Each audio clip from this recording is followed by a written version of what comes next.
So a little bit about me. You've already heard that I am an ex-mechanical engineer based in the UK. I'm originally I was born in Hong Kong, grew up in Australia. So not sure if there are any Aussies online at this time, probably not. I feel a connection to people all around the world. I teach women in STEM. So STEM stands for science, technology, engineering, and maths. Step-by-step frameworks on how to become confident, strategy savvy, and influential leaders with ease and grace. So no, you don't have to play any dirty corporate tricks or throw anyone under the bus to get up into leadership levels. Even if you're a minority in your workplace, there are tools and strategies you can learn to develop your own unique leadership style. I know a lot of us work in male-dominated workplaces where we don't necessarily have access to role models who we may aspire to be like one day. So we have to have our own pathways, right? So I'm here to talk a little bit about that. So the main three things that I do are group coaching workshops as a career coach, also private leadership coaching. So this is one-on-one, and also gender equality keynote speaking engagements. So a lot was done over International Women's Day. There's International Women in Engineering Day coming up soon, which I'm really excited about. And I love to get involved in speaking at conferences like this.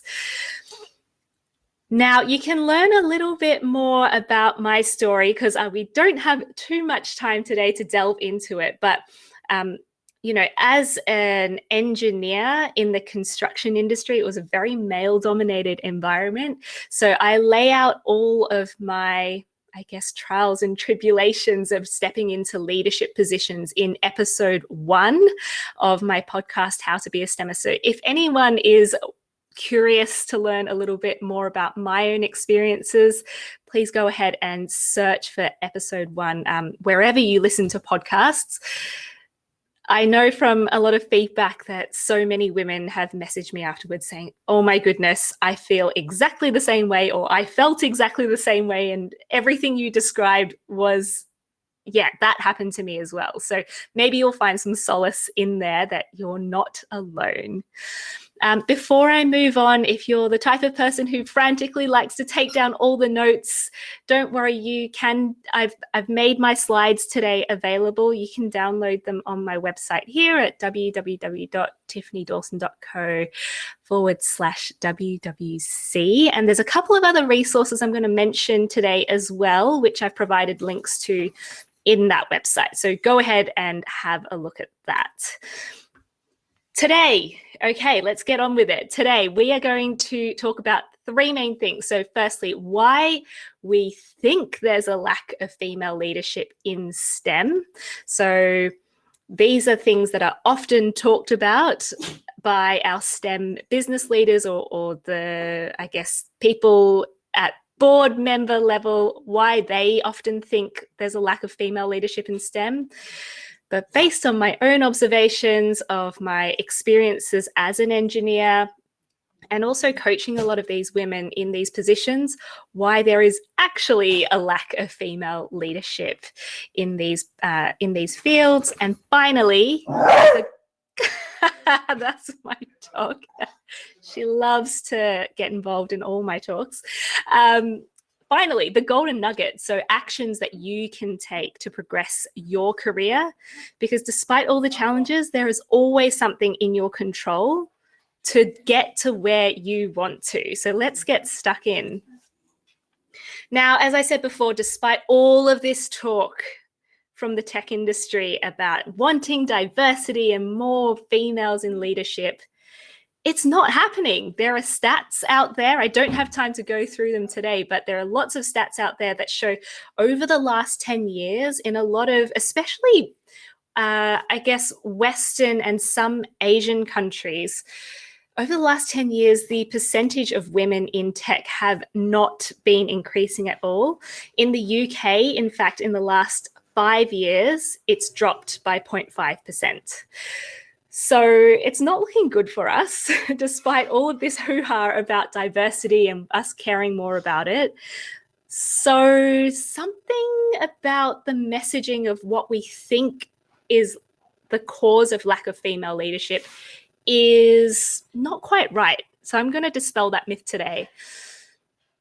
Although it's great that we're hearing more stories about the challenges that minorities in workplaces face, I think that's a really good thing, because that means more people will be aware that this is a challenge that we have to face.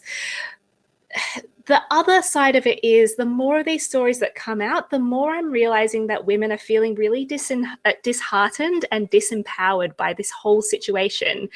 A lot of them come to me saying, well, if society is the issue, I can't change that. So what's the point? Is it even worth sticking it out? Will I ever be able to get into leadership? Is it just going to be this massive headbutt of me trying to, I guess, push against a brick wall to get to where I am?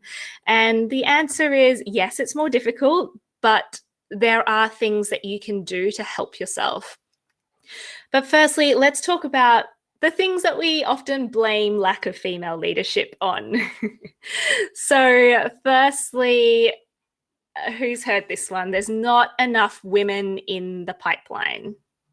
Not enough women in the pipeline. So meaning there aren't enough women studying tech or STEM subjects in the first place. There aren't enough girls interested in it. So no wonder we don't have enough women up the top, right? So this is something that most STEM business leaders, when I speak to them, they say, okay, this is why we don't have enough women in leadership.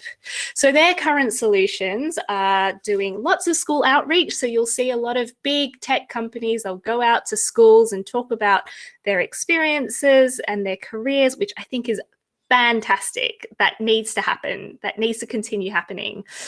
Also, with a lot of entry-level hiring into these tech firms, they're trying to do 50% women and 50% men in terms of the graduate levels that they're hiring. So that's their current solution, because they believe that this is the main problem.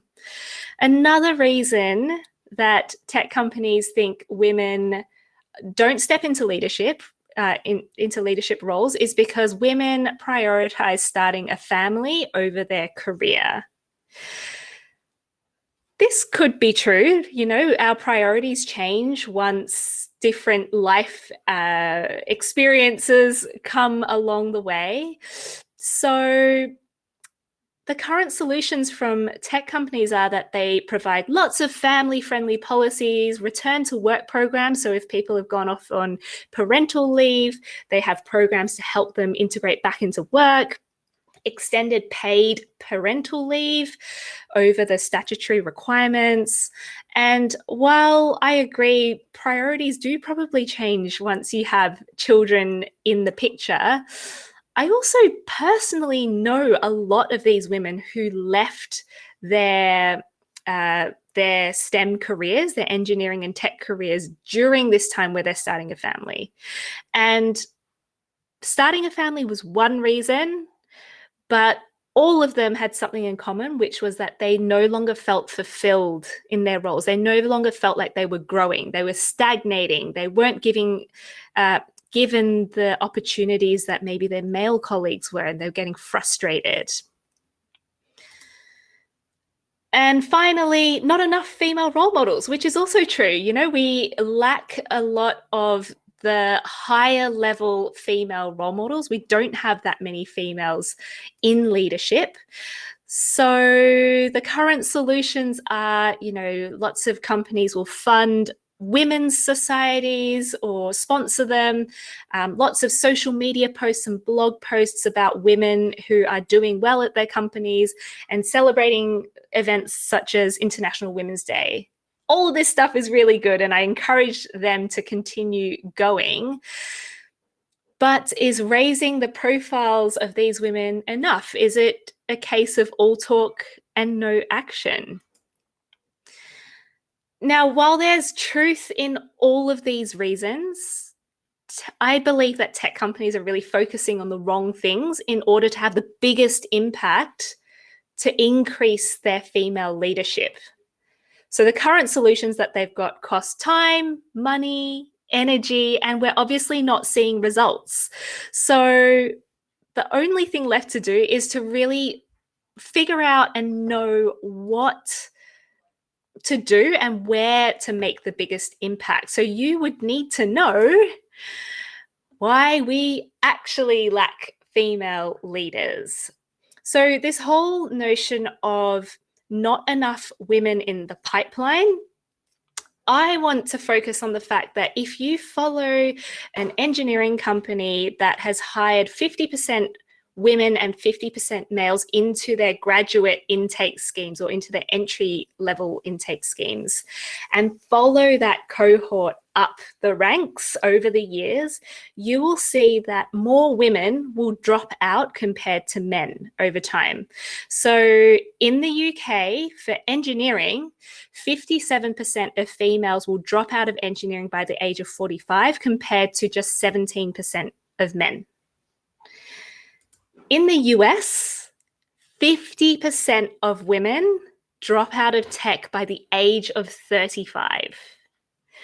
Okay, so even if we had a healthy pipeline of women to start off with, we would be losing them at a faster rate than we lose men. Okay, so as you can see here, based on the age, you usually lose these women when they're at the middle of their careers. And there is a lack of support for people in the middle of their careers. Mid-career level is the most tricky part of your career to navigate. I call the murky middle. The murky middle is really confusing for a couple of reasons, and I'll explain this first by describing what it's like to be a junior and what it's like to be a senior. So at junior level, you do a good job by doing what you're told. So someone will tell you, this is how you do something, this is what I need you to do, and if you do that thing, then you've done a good job, gold stars for you. When you're at a senior level, no one tells you what to do. The expectation is that you will have your own opinions, you will challenge people, you will come up with the stuff that you believe is the right stuff to do to make an impact in whatever company you're working at. In the middle, what happens? People who are more senior than you will treat you like a junior. They will give you tasks to do. They'll tell you what to do and how to do it. But the expectation is that you will act more like a senior. They expect you to have your own opinions, to challenge people's beliefs and ways of doing things, to come up with things to do off your own initiative. So you get treated a certain way, but expected to act the opposite way, which is why it is so confusing in the middle. Now, women try to get recognition in the workplace, especially in the middle of their careers, by basically doing what we've always been told to since we were little girls, which is to keep your head down, work hard, do more work, do extra work, and then someone's going to notice all the hard work that you're putting in, and then you'll get a promotion and you'll be given extra responsibilities. So girls are brought up, as well, in Western society anyway, in my experience, girls are often brought up being told this. Don't question your superiors. Do what you're told. Then you'll be a good girl and you'll get noticed. So just keep quiet, do what you're told, and then you'll get lots of gold stars. Don't get me wrong though, men also have this murky middle period of their careers. They also get treated like juniors, but expected to act like seniors. So why is it that they often don't have this problem of moving past the murky middle and into senior leadership? Based on my discussions with lots of men and women in STEM, and also my own experiences and observations, it seems that men often will have informal role models that they can have chats with. So they might have an older brother type figure in the workplace who they might I don't know, stroll out of the office every now and then to grab a coffee or to grab a beer after work or to grab lunch. And it's a really natural relationship. As humans, we are drawn to people who are like us. We make friends with people who are like us. So they can find these informal role models relatively easily compared to women. In these informal relationships that they have, it doesn't seem like a massive deal to bring up challenges that come up at work. So they can more easily have access to someone who can help them strategize through challenges at work compared to women. Women might not have an older sibling type relationship with someone at work. And therefore, if they're facing a challenge, the best thing that they can do is bring it up with their line manager or bring it up with HR or sign up for a formal mentoring agreement. And while I encourage people to do that, it seems like a really big deal. It seems like it has to be a really big deal before you have the courage to bring that stuff up with those people, right? You can't just have those ad hoc chats with someone to figure this stuff out. So the problem isn't just lack of role models for women, it's actually lack of ways to learn how to be strategic in their careers.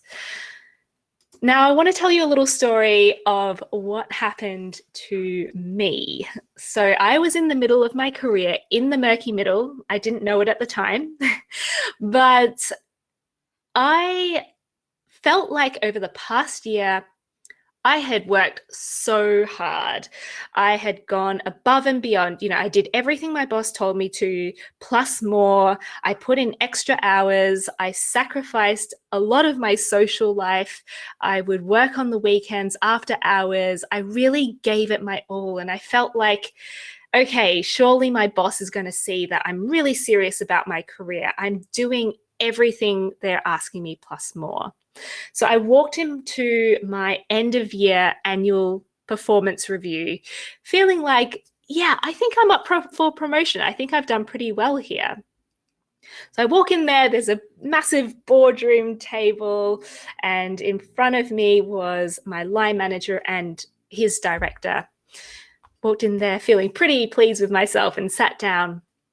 The first thing my line manager said to me was, "Tiff, you haven't really progressed as much as we had hoped. So we're actually going to move you out of our team." Oh my goodness. It was like someone had just stabbed me in the heart and twisted it. It felt awful. I was like, oh my goodness, like, who was I to think I was doing a good job? I feel so foolish. I'm really embarrassed. They're moving me into another team. This must be really awful. I must have done a really bad job. On reflection, I know what actually happened. I put in the work. I worked really, really hard. But what I didn't do was think for myself. I didn't have anyone to tell me, yeah, you can do what you're told, but what they actually want you to do is to have your own opinions, to challenge people's ideas, to come up with your own actions and tasks that are going to be valuable. This was something that I missed, and I didn't have those informal mentors to teach me how to do this stuff. I didn't have that knowledge. So now you do. You have that knowledge. Maybe some of you are in the murky middle and you're trying to get recognition in your jobs by doing more work. But that is not going to help you if you want to step into leadership positions, if you want to have more responsibility. You can't just fill your time with more tasks and quietly get more stuff done to get noticed. You now need to start having your own opinions. You need to start showcasing the fact that you've got amazing, innovative ideas, because that's what tech is all about, right? So a lot of these women will get to this point in their careers and feel like they're alone, they're stuck, they don't see any future for themselves, and so they leave. That's why those statistics I showed you before are happening. But it's not all doom and gloom. There are things that you can do. So now you're aware that the murky middle exists. That's a good thing because you can start doing something about it. So I'm going to share with you 3 skills that you need to develop in order to move into those leadership levels. So if you're in the middle of your career or earlier and you are wanting to one day move into leadership positions, these are some things that you must start developing right now. If you're already in a leadership position, learning how to bolster these 3 development areas is going to help you to become an even better leader. The first one, you need to start learning to think strategically. Okay, this is not as complicated as it sounds. Often we think, oh, strategic thinking, it must just be something that you're born with, or maybe you have a misconception that men are better at this, or maybe you think, oh, strategic people are really sly and slimy. It's not that. It is just about being able to think about the bigger picture and where everything slots in. So here is one tool I'm going to share with you that will help to get you in the mindset of thinking strategically. This is how you can train your own brain to start thinking strategically about everything, which is to question every task you do at work. Every single little thing you do at work, ask yourself these questions. What value does this task bring to the organization, to me, to my boss, to the team? What value is it bringing? Secondly, who does it bring value to? Okay, because sometimes we're doing stuff that's bringing value to the wrong person, to the person who actually doesn't matter. Thirdly, am I the best person to do it? If you're in the middle of your career, there might be someone else who is more junior than you who would love to have the opportunity of doing this task, and maybe you are best placed to do something else. Start thinking about that now. That's a great leadership skill to have, to understand who is the best person to do a certain task. And finally, is there a different way to get the same or better result? Can I do this more quickly, more efficiently, with more results? Is there a different way? So start questioning everything. So the key here really is to stop blindly following advice. Okay, when you're a junior, that's what you do. You follow the advice of your superiors. You don't really question it. Now that you're in the middle of your career or more senior, stop blindly following advice. Really think about it for yourself. Stop just doing what you're told. You need to use your own experiences and own intuition to make suggestions of how to improve stuff.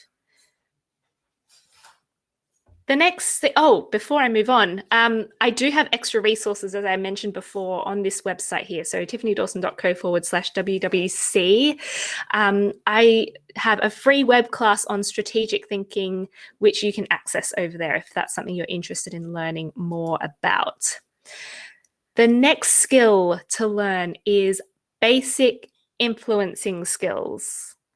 When you are a leader, you need to influence up and down. You need to be able to inspire action from other people, because you can't do it all yourself. You can't just keep your head down and do your work. You need to get other people to start doing stuff. You need to inspire them. And the best way to do that is get them excited about it. This is a skill that you can start learning as junior as you are. Influencing is a skill that you should be learning over your career. You don't just wait till you're in leadership to learn this. The one thing I want you to learn about influencing, and I guess this is a tool that you can use, is know that influencing isn't just about you. A lot of the time we think influencing means, convincing someone to come my way. It's not just about you.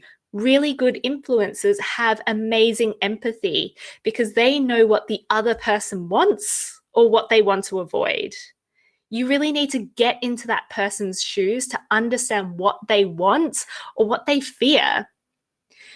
The next thing you need to do is know what you want. You need to be really clear on what you want to get out of that meeting or this project or doing this presentation. What is it that you want? So now you know what they want, you know what you want. The way you can influence is finding the win-win situation. How can you both achieve your goals? What is something that you can do so both of you are happy? That is the key to influencing. So use this tool the next time you're trying to influence someone your way. Instead of jumping into just what you want, get to know that other person really well. Understand everything it is about them, about what they want to avoid. Then start thinking, okay, what do I want and how can I align these two things? Again, I've got some resources on influencing. There's a few of my podcast episodes on how to be a STEMinist on this very topic. So go ahead and find those resources there. And finally, the third thing that you need to develop to move past that murky middle is to increase your confidence the right way. Now, women are always being told that they need to be more confident, right? You've probably heard this yourself. Oh, you know, you didn't get that job because you weren't confident enough, or you didn't get a pay rise because you weren't confident enough in asking. However, although we're always told to be more confident, no one teaches us how to do it. And because of that, we default to trying to become confident by acting a certain way. So some of us might feel like, okay, if I want to become confident, I need to fake it till I make it and behave like an extrovert. However, this may help temporarily, but it doesn't actually build that inner confidence, does it? It doesn't make you feel more confident on the inside. So the thing you need to know about confidence is it's very simple. Self-confidence is purely the ability to trust yourself so that you can rely on yourself to do the right thing at all times. In order to do that, here's a tool for you. You need to develop that quiet self-confidence, not what it appears like on the outside, but how you feel on the inside. The way you can do that is to firstly find out what your core values are. What are the things that are important to you? And then secondly, prove to yourself every day that you can live in alignment with them. It's got nothing to do with other people's perceptions. It is all to do with your own perception of yourself. Real confidence comes from within, right? So firstly, you need to understand and have that self-awareness of what you believe to be right and true. Then prove to yourself that you can act that way every day. That's where true confidence comes from. If you don't know what your core values are, again, go to that website and check out the worksheet that I've got. You can find out what your top 3 values are and start exploring that for yourself. Okay, so that's what I have to share with you today. It is really easy to come to these talks and sign off afterwards and forget about it. So I want you to take a few moments right now and write down somewhere, either on your phone or on your notepad, what is your biggest takeaway from this talk? What's one thing you're going to take away? When you write it down somewhere, you're more likely to remember it. So you've invested your time here today, so write down your biggest takeaway. What I want you to take away is that, yes, there are social and cultural barriers that are stopping women in STEM from stepping up into leadership positions.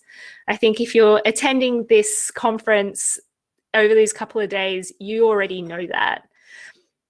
There are lots of stories of women's struggles and challenges over this time, and I'm really glad that they're being shared, because then you know you're not alone. But also, I want you to know that you shouldn't be disheartened by them. Just because lots of people are experiencing these challenges, it doesn't mean that this is going to stop your career from moving forwards. There's always something within your control that you can do to help yourself And these are the things that I've shared with you today are things that you can help yourself to overcome that murky middle, that part of your career where lots of women end up dropping out. So next steps, I want you to choose one of the tools that I shared today and use it next week. Secondly, check out those extra resources if you're interested in learning more. And finally, share what you learned today with one other person who isn't here, because you are so fortunate to be here today. And I would love it if more women in STEM were able to have access to this information. So if you could do me a favor and share your biggest takeaway today with one other person, we're only going to make women in STEM much more strong in the tech industry. Here are all the ways in which you can get in contact with me. I would love to connect with all of you and hear more about your stories, what you took away from today. So please do get in contact. But otherwise, I am ready to take questions. Okay, great. Oh, everybody wants to see your dog. Oh, my husband's locked them out of the rooms after they, if you go onto my Instagram, I often post stories up of my dogs. So go and follow me there. It's at Tiffany Dawson _ for Instagram. Nice. All right. What kinds of resources are best for starting to build a strategy acumen? That's a bit broad. What kinds of resources? Yeah, I guess that is quite a broad question. So yeah, I guess it depends what kind of strategy you want to learn. I think to start off with, if it is just to start priming your strategic thinking, really is to just question everything and have your own opinion. Too often we are caught in a situation where we just feel like we should listen to our superiors, or we should just do what we're told, or maybe it's just quicker to not question things. But yeah, really start to question things and come up with your own solutions and share them. There are lots of books out there that you can read. So if anyone wants some book recommendations on something specific, please do get in contact with me. I'm happy to share. When it comes to tasks, should you be scared of picking the hardest? Well, I mean, this is a bit of a value judgment, and if we were in therapy, there would be some talk about the use of the word should, right? But maybe instead of right, like, should you maybe wary of picking the hardest task when you're picking a new task, or should you reach for that task and pair with a top senior? So is it better to find something big? I'm sorry. I guess, again, that could be different depending on what situation you're in, but maybe instead of thinking about which is the most difficult task, think about which is the most important task. So which task is going to bring the most value to the project you're working on, or the feature that you're working on. And if it's really difficult, then great, put yourself up for the challenge. You don't have to solve everything by yourself. You can reach out to other people to help solve it. But really figuring out what is the most valuable task, that is how you can be seen to be strategic, not just picking the most tedious or the most difficult one. Yeah. Okay, just checking if I missed any. When I try to understand / influence others, but their wants conflict with my values, what would be the right step to take? Yeah, and this happens all the time. We're going to work with people who have different values to us, and that's okay. If you can figure out a joint goal that makes both of you happy, then that's the aim. If you're trying to get something done, they're trying to get something done, although your values are totally different, then yeah, you may be in a position where you have to try and get that done. For example, I have this all the time. So I work with a lot of STEM business leaders, and my aim as a career coach is to help boost these women into leadership positions so that they are happy in their jobs, so that they have a challenging role and they're enjoying it.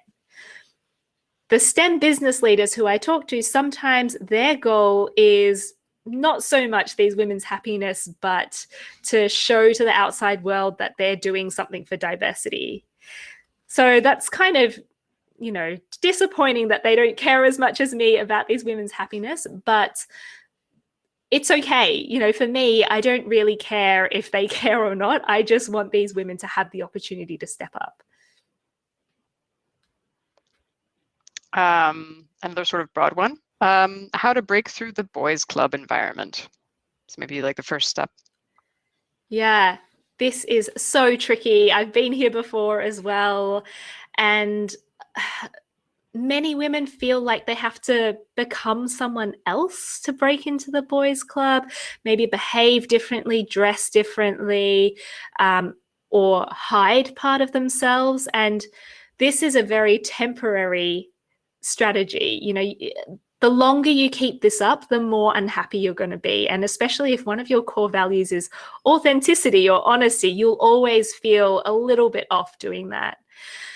To break into the boys club, it is really tricky, and I don't have all the answers, but my advice would be use that empathy to try and step into their shoes and learn more about them.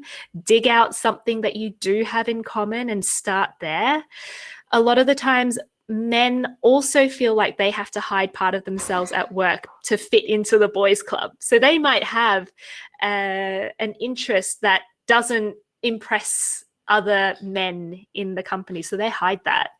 So you being able to be that I guess that friendly face who accepts the whole of them by getting to know them, that can be really helpful.